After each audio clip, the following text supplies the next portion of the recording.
This audio presentation of Neville Goddard's 1948 lesson series, Lesson 3, Thinking Fourth Dimensionally, is brought to you by audioenlightenment.com. Copyright 2012, all rights reserved. Lesson 3, Thinking Fourth Dimensionally. There are two actual outlooks of the world possessed by every man, and the ancient storytellers were fully conscious of these two outlooks. They called the one the carnal mind, and the other the mind of Christ. We recognize these two centers of thought in a statement. The natural man receiveth not the things of the Spirit of God, for they are foolishness unto him. Neither can he know them, because they are spiritually discerned. 1 Corinthians 2:14. To the natural mind, reality is confined to the instant called now. This very moment seems to contain the whole of reality. Everything else is unreal. To the natural mind, the past and the future are purely imaginary. In other words, my past, when I use the natural mind, is only a memory image of things that were, and to the limited focus of the carnal or natural mind, the future does not exist. The natural mind does not believe that it could revisit the past and see it as something that is present, something that is objective and concrete to itself. Neither does it believe that the future exists. To the Christ mind, the spiritual mind, which in our language we call the fourth dimensional focus, the past, the present, and the future of the natural mind are a present whole. It takes in the entire array of sensory impressions that man has encountered, is encountering, and will encounter. The only reason you and I are functioning as we are today and are not aware of the greater outlook is simply because we are creatures of habit, and habit renders us totally blind to what otherwise we should see. But habit is not law. It acts as though it were the most compelling force in the world, yet it is not law. We can create a new approach to life. If you and I would spend a few minutes every day in withdrawing our attention from the region of sensation and concentrate it on an invisible state, and remain faithful to this contemplation, feeling and sensing the reality of an invisible state, we would in time become aware of this greater world, this dimensionally larger world. The state contemplated is now a concrete reality, displaced in time. Tonight, as we turn to our Bible, you be the judge as to where you stand in your present unfoldment. Our first story for tonight is from the 5th chapter of the Gospel of Mark. In this chapter, there are 3 stories told as there were separate experiences of the dominant characters. In the first story, we are told that Jesus came upon an insane man, a naked man who lived in a cemetery and hid himself behind the tombs. This man appealed to Jesus not to cast out the devils that bedeviled him. But Jesus said unto him, Come out of the man, thou unclean spirit. Mark 5:8. Thus Jesus cast out the devils, that they may now destroy themselves, and we find this man for the first time, clothed in his right mind and seated at the feet of the Master. We will get the psychological sense of this chapter by changing the name Jesus to that of enlightened reason or fourth dimensional thinking. As we progress in this chapter, we are told that Jesus now comes upon the high priest, whose name is Jairus. And Jairus, the high priest of the synagogue, has a child who is dying. She is 12 years old, and he appeals to Jesus to come and heal the child. Jesus consents, and he starts towards the home of the high priest. A woman in the marketplace touched his garment. And Jesus, immediately knowing in himself that virtue had gone out of him, turned about in the press and said, Who touched my clothes? Mark 5:30. The woman who was healed of an issue of blood that she had for 12 years confessed that she had touched him. And she said unto her, Daughter, thy faith had made thy whole. Go in peace. 5:34. And he continues toward the home the high priest. He is told that the child is dead, and there is no need to go to resurrect her. She is no longer asleep, but is now dead. As soon as Jesus heard the word that was spoken, he saith unto the ruler of the synagogue, Be ye not afraid, only believe. Mark 5:36. And when he came in, he saith unto them, Why make ye this ado and weep? The damsel is not dead, but sleepeth. Mark 5:39. With this the entire crowd mocked and laughed, but Jesus, closing the doors against the mocking crowd, took with him into the household of Jairus his disciples and the father and mother of the dead child. They entered into the room where the damsel was lying, and he took the damsel by the hand and said unto her, Damsel, I say unto thee, arise. Mark 5:41. From this deep sleep she awoke, arose and walked, and the high priest and all the others were astonished. And he changed them straightly, that no man should know it. And he commanded that something should be given her to eat. Mark 5:43.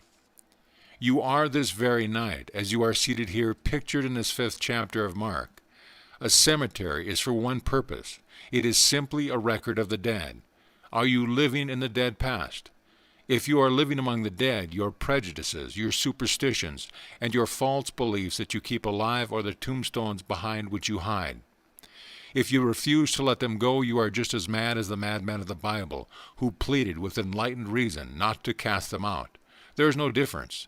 But enlightened reason is incapable of protecting prejudice and superstition against the inroads of reason.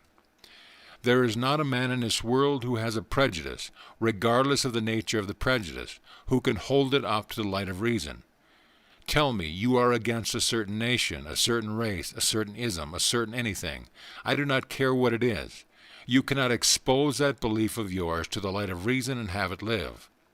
In order that it may be kept alive in your world, you must hide it from reason. You cannot analyze it in the light of reason and have it live. When this 4th dimensional focus comes and shows you a new approach to life and casts out of your own mind all of these things that bedeviled you, you are then cleansed and clothed in your right mind, and you sit at the foot of understanding, called the feet of the Master. Now clothed in your right mind, you can resurrect the dead. What died? The child in the story is not a child. The child is your ambition, your desire, the unfilled dreams of your heart. This is the child housed within the mind of man. For as I have stated before, the entire drama of the Bible is a psychological one. The Bible has no reference at all to any person who ever existed or any event that ever occurred upon earth. All the stories of the Bible unfold in the minds of the individual man. In this story, Jesus is the awakened intellect of man. When your mind functions outside of the range of your present senses, when your mind is healed of all the former limitations, then you no longer the insane man, but you are this presence personified as Jesus, the power that can resurrect the longings of the heart of man. You are now the woman with the issue of blood. What is this issue of blood? A running womb is not a productive womb. She held it for 12 years. She was incapable of conceiving. She could not give form to her longing because of the running of the issues of blood. You are told her faith closed it, as the womb closes it can give form to the seed or idea.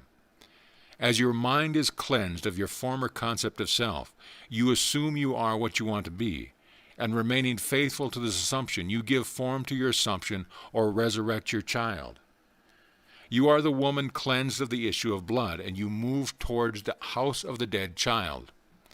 The child or state you desired is now your fixed concept of yourself.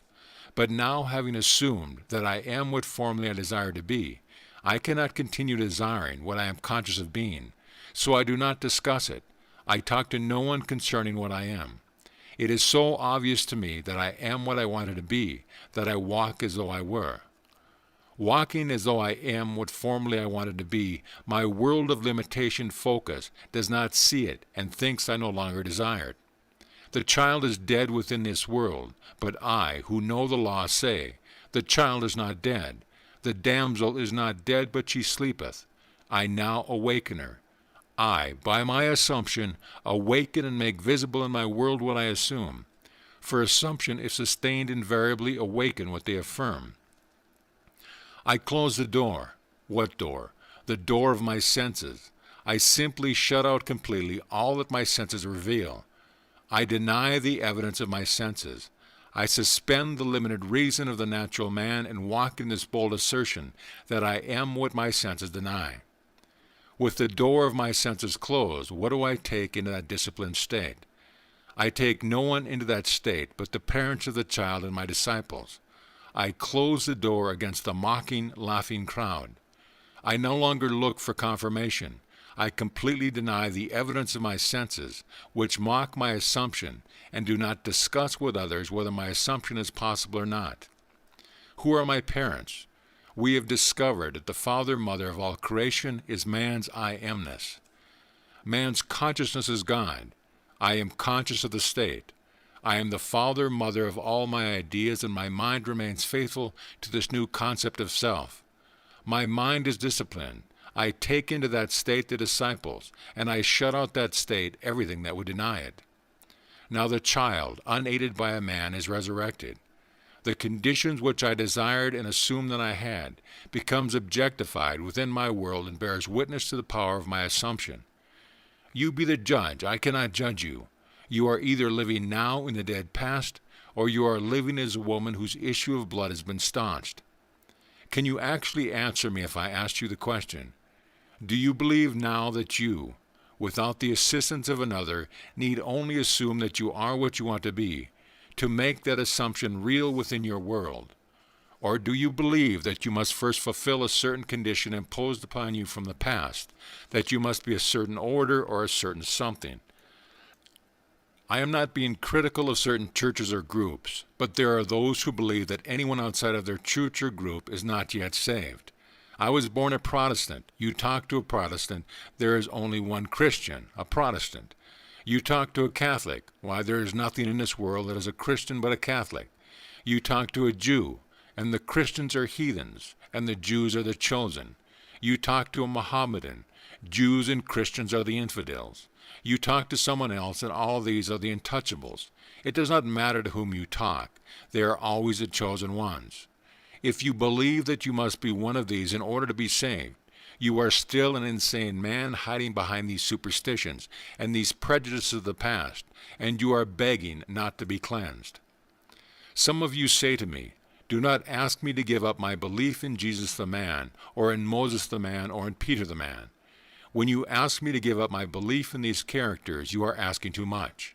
Leave me these beliefs because they comfort me. I can believe that they lived upon earth, and I still follow your psychological interpretation of these stories. I say, come out of the dead past. Come out of that cemetery and walk, knowing that you and your Father are one, and your Father, who men call God, is your own consciousness. That is the only creative law in the world. Of what are you conscious of being? Although you cannot see your objective with a limited focus of your three-dimensional mind, you are now that which you assumed you are. Walk in that assumption and remain faithful to it. Time in this dimension of your being beats slowly, and you may not, even after you objectify your assumption. Remember, there was a time when this present reality was but an attitude of mind. Because of the slowness of the beat of time here, you often fail to see the relationship between your inner nature and the outer world that bears witness to it. You be the judge of the position you now occupy in this 5th chapter of Mark. Are you resurrecting the dead child? Are you still in need of having the womb of that mind close? Is it still running and therefore cannot be fertile? Are you now the insane man living in the dead past? Only you can be the judge and answer these questions.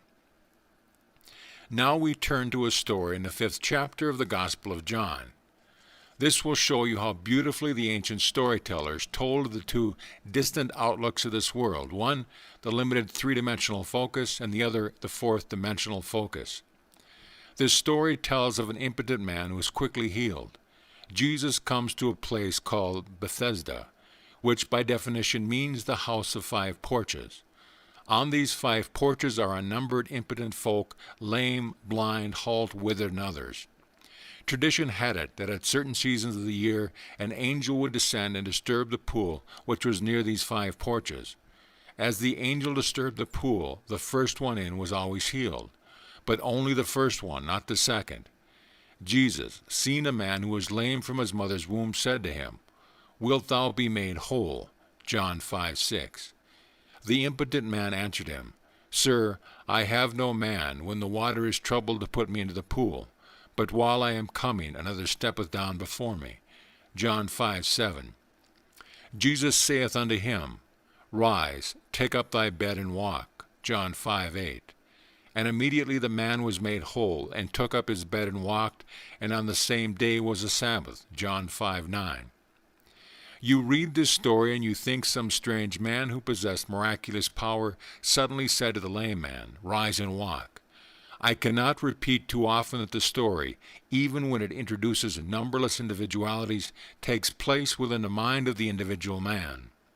The pool is your consciousness. The angel is an idea called the messenger of God. Consciousness, being God, when you have an idea, you are entertaining an angel. The minute you are conscious of a desire, your pool has been disturbed. Desire disturbs the mind of man. To want something is to be disturbed. The very moment you have an ambition, or a clearly defined objective, the pool has been disturbed by an angel, which was the desire. You are told that the first one into the disturbed pool is always healed. My closest companions in this world, my wife and my little girl, are to me, when I address them second, I must speak to my wife as you are. I must speak to anyone, no matter how close they are, as you are. And after that, the third person, he is. There is only one person in this world with whom I can use the first person present, and that is self. I am can be said only of myself. It cannot be said of another. Therefore, when I am conscious of some desire that I want to be, but seemingly am not, the pool being disturbed, who can get into that pool before me? I alone possess the power of the first person. I am that which I want to be. Except I believe I am what I want to be, I remain as I formerly was and die in that limitation. In this story, you need no man to put you into that pool, as your consciousness is disturbed by desire. All you need do is assume you are already that which formerly you wanted to be, and you are in it, and no man can get in before you. What man can get in before you when you become conscious of being that which you want to be? No one can be before you when you alone possess the power to say, I am. These are the two outlooks. You are now what your senses would deny. Are you bold enough to assume that you are already that which you want to be? If you dare assume you are already that which your reason and your senses now deny, then you are in the pool, and unaided by man you too will rise and take your couch and walk. You are told it happened on a Sabbath.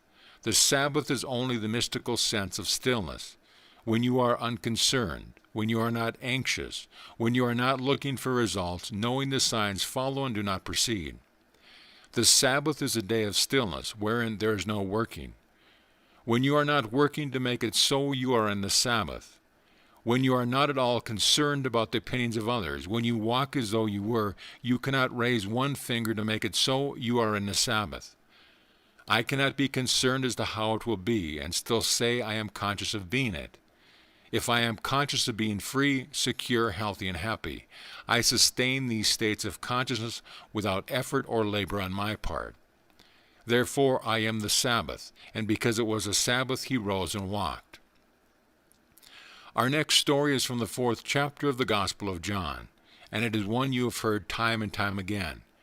Jesus comes to the well, and there is a woman called the woman of Samaria, and he said to her, Give me to drink. John 4:7.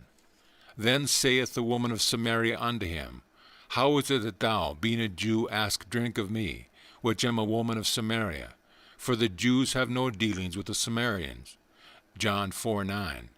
Jesus answered and said unto you, If thou knewest the gift of God, and who is that saith to thee, Give me to drink, thou wouldst have asked of him, and he would have given thee living water. John 4:10. The woman, seeing that he has nothing that which to draw the water, and knowing the well is deep, says, Art thou greater than our father Jacob, which gave us the well, and drank thereof himself, and his children, and his cattle? John 4:12. Jesus answered and said unto her, Whosoever drinketh of this water shall thirst again. But whosoever drinketh of the water that I shall give him shall never thirst.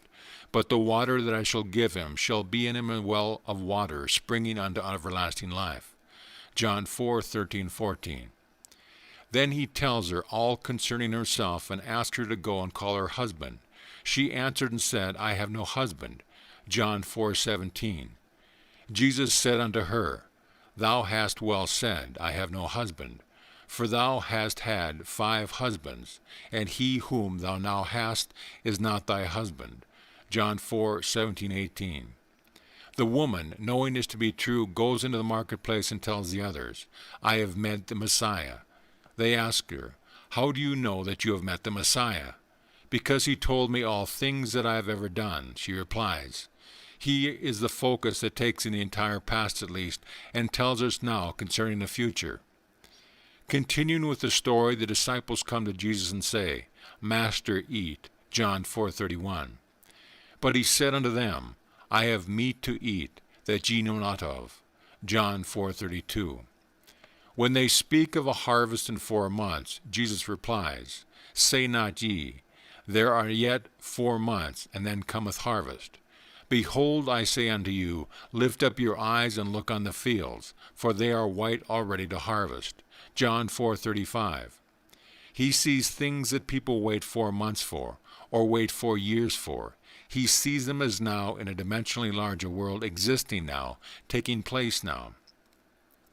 Let us go back to the first part of the story. The woman of Samaria is the 3-dimensional you, and Jesus at the well is the 4th-dimensional you. The argument starts between what you want to be and what reason tells you that you are. The greater you tells you that if you would dare assume that you are already what you want to be, you would become it. The lesser you, with its limited focus, tells you, why, you haven't a bucket, you haven't a rope, and the well is deep. How could you ever reach the depth of this state without the means to that end? You answer and say, if you only knew who asks of you to drink, that you would ask of him. If you only knew what in yourself is urging upon you the embodiment of the state you now seek, you would suspend your little sight and let him do it for you. Then he tells you that you have 5 husbands, and you deny it. But he knows far better than you that your 5 senses impregnate you morning, noon, and night with their limitations. They tell you what children you will bear tonight, tomorrow, and the days to come. For your 5 senses act like 5 husbands who constantly impregnate your consciousness, which is the great womb of God, and morning, noon, and night they suggest to you, and dictate to you that which you must accept as true. He tells you the one you would like to have for your husband is not your husband. In other words, the 6th has not yet impregnated you. What you would like to be is denied by those 5, and they hold the power. They dictate what you will accept as true. What you would like to accept has not yet penetrated your mind and impregnated your mind, which is reality. He whom you call your husband is really not your husband. You are not bearing his likeness. To bear his likeness is proof that you are his wife. At least you have known him intimately. You are not bearing the likeness of the 6th. You are only bearing the likeness of the 5. Then one turns to me and tells me all that I have ever known. I go back in my mind's eye, and reason tells me that all through my life I have always accepted the limitations of my senses. I have always looked upon them as fact, and morning, noon, and night I have borne witness to this acceptance. Reason tells me I have only known these 5 from the time I was born. Now I would like to step outside the limitations of my senses, but I have not yet found within myself the courage to assume I am what these 5 would deny that I am. So here I remain conscious of my task, but without the courage to step beyond the limitations of my senses and that which my reason denies. He tells me, I have meat ye know not of. I am the bread that droppeth down from heaven. I am the wine. I know what I want to be, and because I am the bread, I feast upon it. I assume that I am, and instead of feasting upon the fact that I am in this room talking to you, and you are listening to me, and that I am in Los Angeles, I feast upon the fact that I am elsewhere, and I walk here as though I were elsewhere. And gradually I become what I feast upon. Let me give you 2 personal stories. When I was a boy, I lived in a very limited environment, in a little island called Barbados. Feed for animals was very, very scarce and very expensive because we had to import it. I am one of a family of 10 children, and my grandmother lived with us, making us 13 at the table. Time and again I can remember my mother saying to the cook in the early part of the week, I want you to put away 3 ducks for Sunday's dinner. This meant that she would take them from the flock in the yard, 3 ducks, and coop them up in a very small cage and feed them, stuff them morning, noon, and night with corn, and all the things she wanted the ducks to feast upon. This was an entirely different diet from what we regularly fed the ducks, because we kept those birds alive by feeding them fish. We kept them alive and fat on fish because fish were very cheap and plentiful, but you could not eat a bird that fed upon fish, not as you and I like a bird. The cook would take 3 ducks, put them in a cage, and for 7 days stuff them with corn, sour milk, and all things we wanted to taste in the birds. Then when they were killed and served for dinner 7 days later, they were luscious, milk-fed, corn-fed birds. But occasionally the cook forgot to put away the birds, and my father, knowing we were having ducks, and believing that she had carried out the command, did not send anything else for dinner, and 3 fish came to the table. You could not touch these birds, for they were so much the embodiment of what they fed upon. Man is a psychological being, a thinker. It's not what he feeds upon physically, but what he feeds upon mentally that he becomes. We become the embodiment of that which we mentally feed upon. Now those ducks could not be fed corn in the morning and fish in the afternoon and something else at night. It had to be a complete change of diet. In our case, we cannot have a little bit of meditation in the morning, curse at noon, and do something else in the evening. We have to go on a mental diet. For a week we must completely change our mental food. Whatsoever things are true, whatsoever things are honest, whatsoever things are just, whatsoever things are pure, whatsoever things are of good report, if there be any virtue, and if there be any praise, think on these things. As a man thinketh in his heart, so is he. If I could now single out the kind of mental food I want to express within my world and feast upon it, I would become it. Let me tell you why I am doing what I am doing today. It was back in 1933 in the city of New York, and my old friend Abdullah, with whom I studied Hebrew for 5 years, was really the beginning of all the eating of my superstitions. When I went to him, I was filled with superstitions. I could not eat meat. I could not eat fish. I could not eat chicken. I could not eat any of these things that were living in the world. I did not drink. I did not smoke, and I was making a tremendous effort to live a celibate life. Abdullah said to me, "I'm not going to tell you you are crazy, Neville, but you are, you know. All these things are stupid," but I could not believe they were stupid. In November 1933, I bade goodbye to my parents in the city of New York City as I sailed for Barbados. I had been in this country 12 years with no desire to see Barbados. I was not successful, and I was ashamed to go home to successful members of my family. After 12 years in America, I was a failure in my own eyes. I was in the theater and made money 1 year and spent it the next month. It was not what I would call by their standard, nor by mine a successful person. Mind you, when I said goodbye to my parents in November, I had no desire to go to Barbados. The ship pulled out, and as I came up the street, something possessed me with a desire to go to Barbados.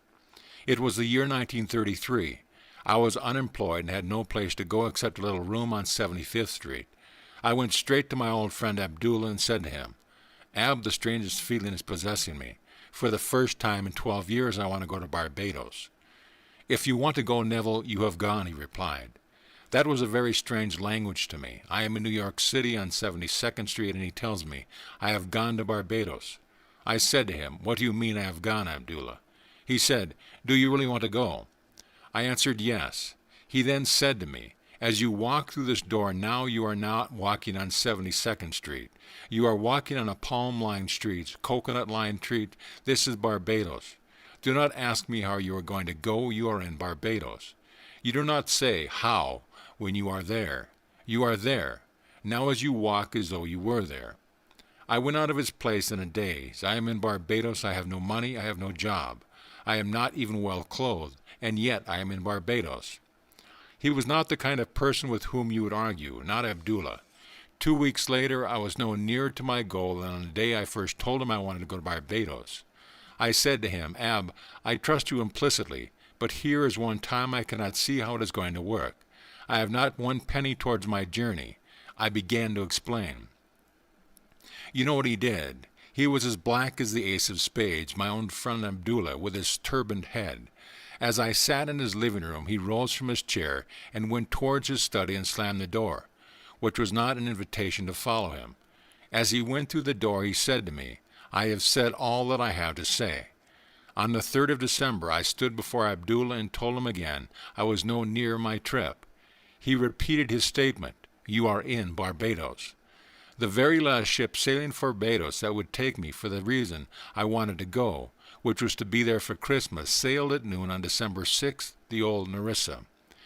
On the morning of December 4th, having no job, having no place to go, I slept late. When I got there was an airmail letter from Barbados under my door. As I opened the letter, a little piece of paper flickered to the floor. I picked it up, and it was a draft for $50. The letter was from my brother Victor, and it read, "I am not asking you to come, Neville. This is a command. We have never had a Christmas when all the members of our family were present at the same time. This Christmas it could be done if you would come. My oldest brother Cecil left home before the youngest was born, and then we started to move away from home at different times, so never in the history of our family were we ever all together at the same time." The letter continued, "You are not working. I know there is no reason why you cannot come, so you must be here for Christmas. The enclosed $50 to buy a few shirts or a pair of shoes you may need for the trip. You will not need tips. Use the bar if you are drinking. I will meet the ship and pay all your tips and your incurred expenses. I have cabled Furnace, Withy & Company in New York City, and told them to issue a ticket when you appear at their office. The $50 is simply to buy some little essentials. You may sign as you want aboard the ship. I will meet it and take care of all your obligations." I went down to Furnace, Withy & Company with my letter and let them read it. They said, "We received the cable, Mr. Goddard, but unfortunately we have not any space left on the December 6th sailing. The only thing available is third class between New York and St. Thomas. When you get to St. Thomas, we have a few passengers who are getting off. You may then ride first class from St. Thomas to Barbados. But between New York and St. Thomas, you must go third class, although you may have the privilege of the first-class dining room and walk the decks of the first class." I said, "I will take it." I went to my old friend Abdullah on the afternoon of December 4th and said, "It worked like a dream." I told him what I had done, thinking he would be happy. Do you know what he said to me? He said, "Who told you that you are going third class?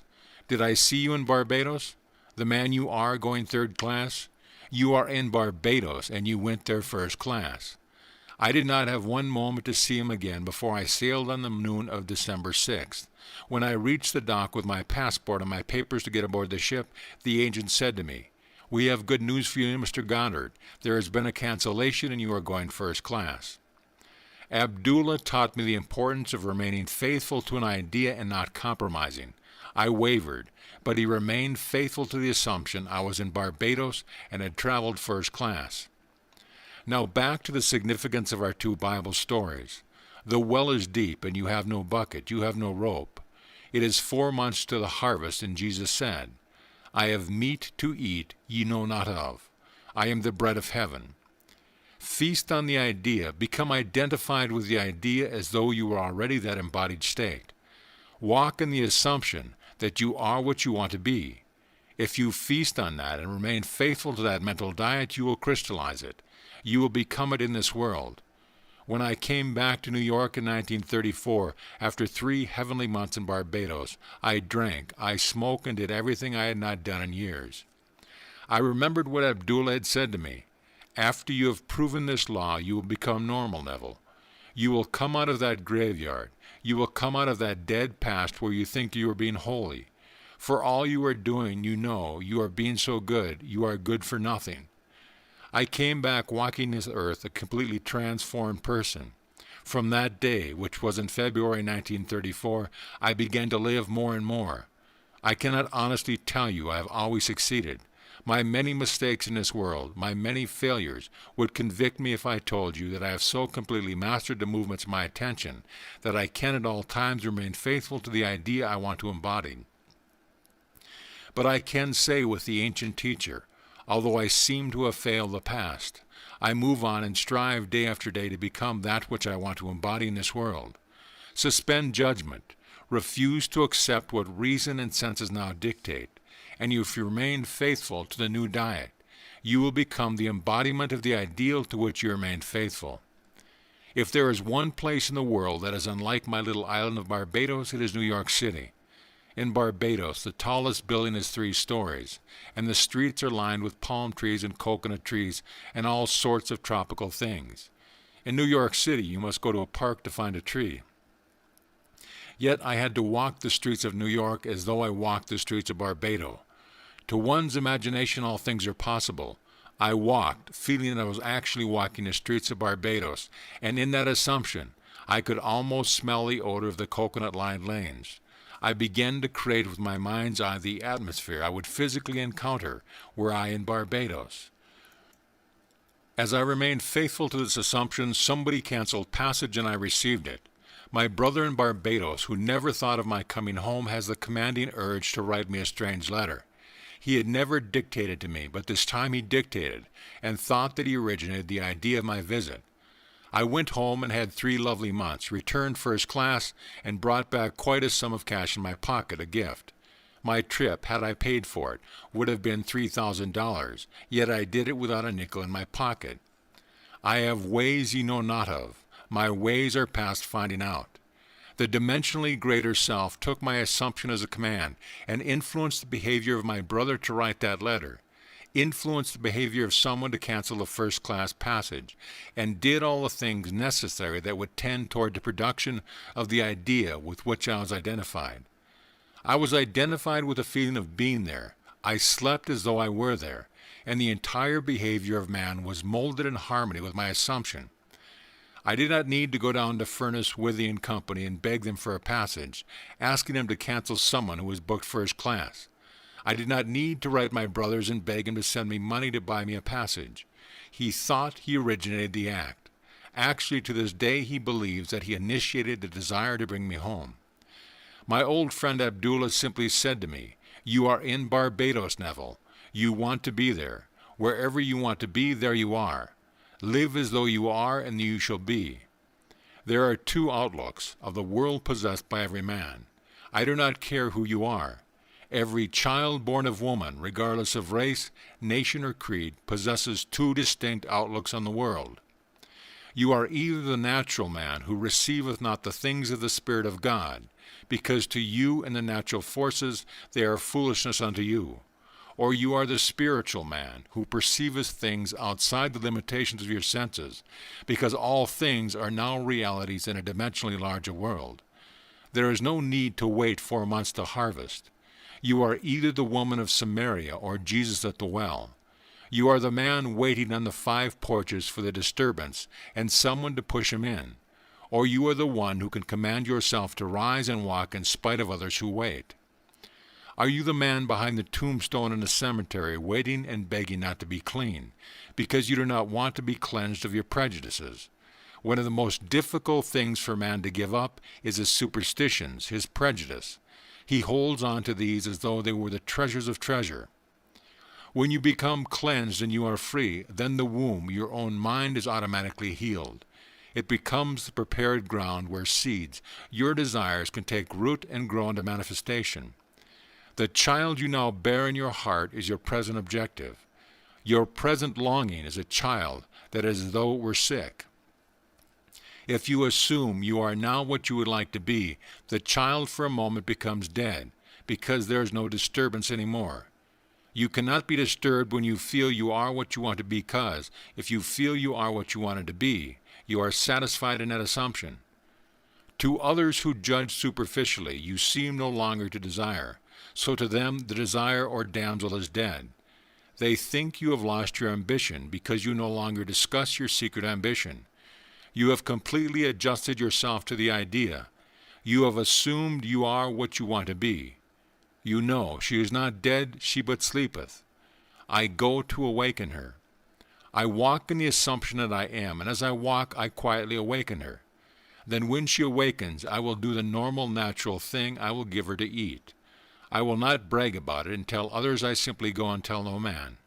I feed this state. I now like my own attention. I keep it alive within my world by becoming attentive to it. Things that I am not attentive to fade and wither within my world, regardless of what they are. They are not just born and then remain unfed. I gave them birth by reason of the fact that I became conscious of being them. When I embody them within my world, that is not the end. That is the beginning.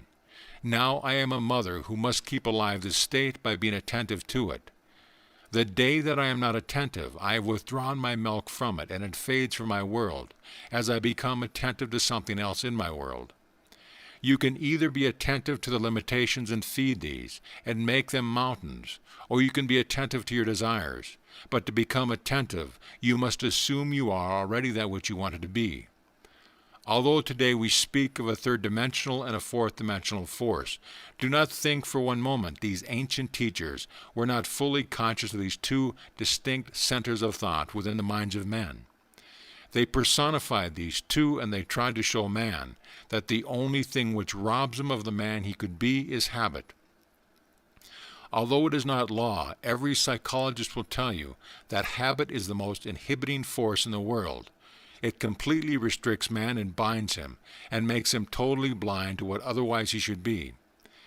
Begin now to mentally see and feel yourself as that which you want to be, and feast upon that sensation morning, noon, and night. I have scoured the Bible for a time interval that is longer than 3 days, and I have not found it. Jesus answered and said unto them, Destroy this temple, and in 3 days I will rise it up. John 2:19. Prepare your victuals, for within 3 days you shall pass over this Jordan, to go in to possess the land, which the Lord your God giveth you to possess it. Joshua 1:11. If I could completely saturate my mind with one sensation, and walk as though it were already a fact, I am promised, and I cannot find any denial of it in this great book, that I do not need more than 3-day diet if I remain faithful to it.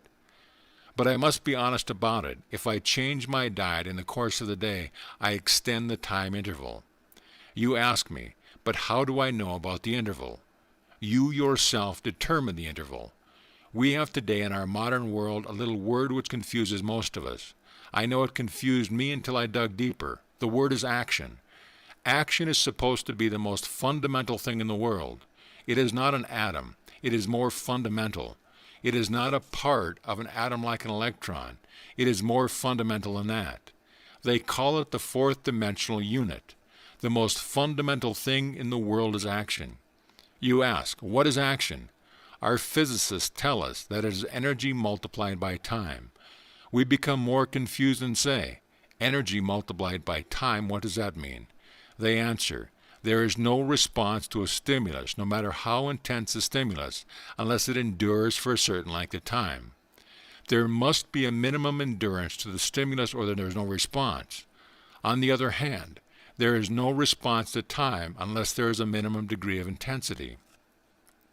Today, the most fundamental thing in the world is called action, or simply energy multiplied by time. The Bible gives it as 3 days. The duration is 3 days for response in this world. If I would assume I am what I want to be, and I am faithful to it, and walk as though I were, the very longest stretch given for its realization is 3 days. If there is something tonight that you really want in this world, then experience in imagination what you would experience in the flesh, were you to realize your goal and deafen your ears, and blind your eyes to all that denies the reality of your assumption.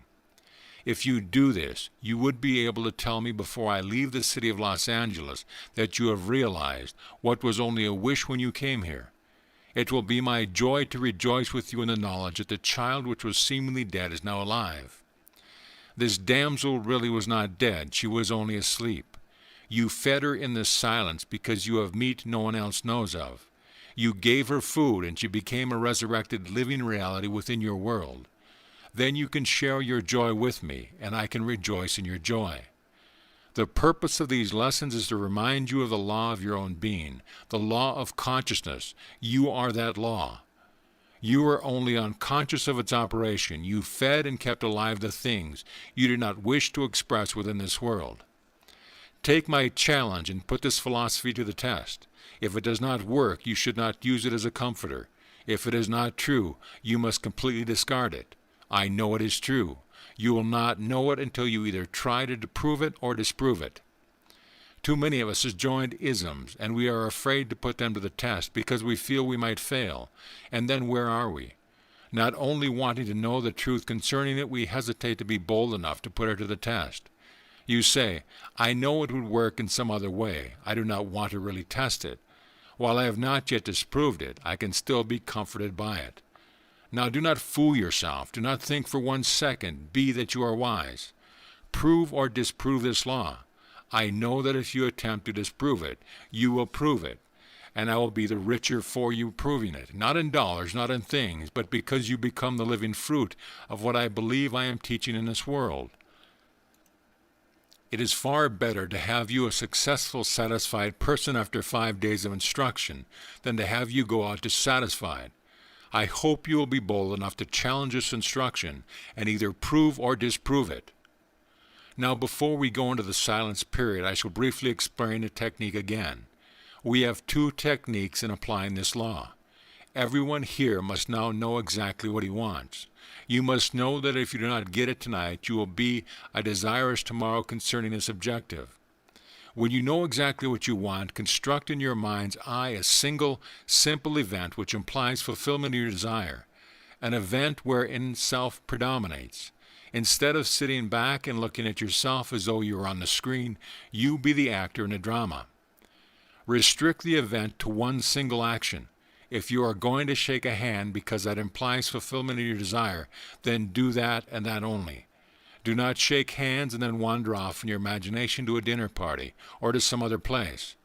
Restrict your action to simply shaking hands and do it over and over again until that handshake takes on the solidity and distinctiveness of reality.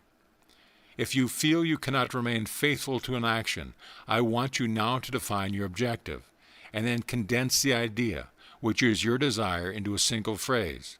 A phrase which implies fulfillment of your desire, some phrase such as, "Isn't it wonderful?" Or if I felt thankful because I thought someone was instrumental in bringing my desire to pass, I could say, "Thank you," and repeat it with feeling over and over again, like a lullaby, until my mind was dominated by the single sensation of thankfulness. We will now sit quietly in these chairs with the idea which implies fulfillment of our desire, condensed to a single phrase or to a single act. We will relax and immobilize our physical bodies. Then let us experience in imagination a sensation which our condensed phrase or action affirms. If you imagine yourself shaking another person's hand, do not use your physical hand. Let it remain immobilized. But imagine that housed within your hand is a more subtle, more real hand, which can be extracted in your imagination. Put your imaginary hand into the imaginary hand of your friend who stands before you and feel a handshake. Keep your physical body immobilized, even though you become mentally active in what you are now about to do. Now, let us go into the silence.